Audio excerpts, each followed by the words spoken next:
Hello दोस्तों, मैं अपने यूट्यूब चैनल पर स्वागत करती हूँ। मेरे यादव 1032 हमारा चैनल है। हमारे चैनल अगर नए हो तो हमारे चैनल को सब्सक्राइब करना। मैं एक छोटा सा बेटा विवाह गीत है, अच्छा लगे तो कमेंट बॉक्स में ज़रूर बताना, ज़्यादा से ज़्यादा शेयर करना। मैं सुनाने जा रही हूँ, मेरे चैनल को सपोर्ट करना। घोड़ावा चढ़ल भाई भैया वीर नवाया रे रई बहनैया के दुआर रे ललनाया रे रई बहनैया के दुआर रे ललनावा। पूरब पश्चिमिया घोड़ा दौड़ाई हे रई बहिनिया कदू दुआर रे ललनाया रे हे रई बहिनिया कदुआर रे ललनावा। आगवा से मिली गए जीजा बहनोइया रे कवन जरूरत तो है लगे मोरे सरवाया रे आया तू बड़ा भेनु सर रे ललनाया रे आया तू बड़ा भेनु सर रे ललनवा। पापा कवन राम लगन धराइया आई लगनिया के रात रे ललनाया रे आई लगनिया के रात रे ललनावा।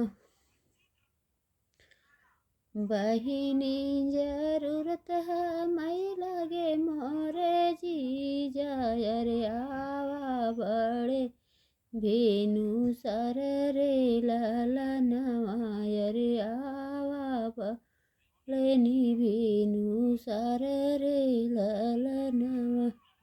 हमके त चाहे सारे चढ़ने के घोड़ावा रे हमारे लन के लगम रे ललनाया रे हमारे ललन के लगम रे ललनावा। अपने बहिनिया के पलकी सजावा रे तब करब तो हरीब रात रे ललनाया रे तब करब तो हरब रात रे ललनावा।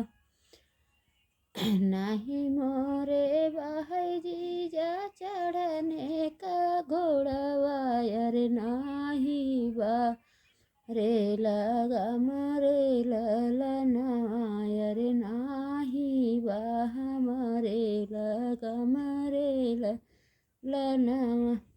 नहीं हमारे भाई जी जा पालना पालकी सजऊ बैर जिनी कर हमारऊ बरात रे ललनाया रे जिनी कर हमार बरात रे ललनावा।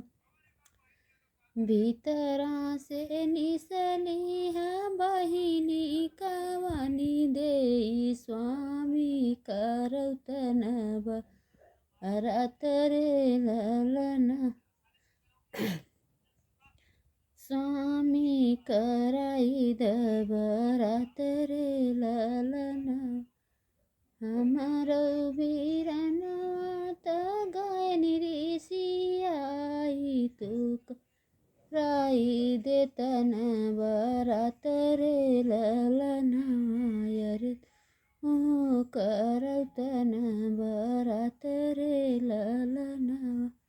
हमारे वीरन के जब होई है ललनाया रे तब ले बन गने वछावर रे ललनाया रे तब ले बन गने वछावर रे ललनावा। घोड़ावा चढ़ल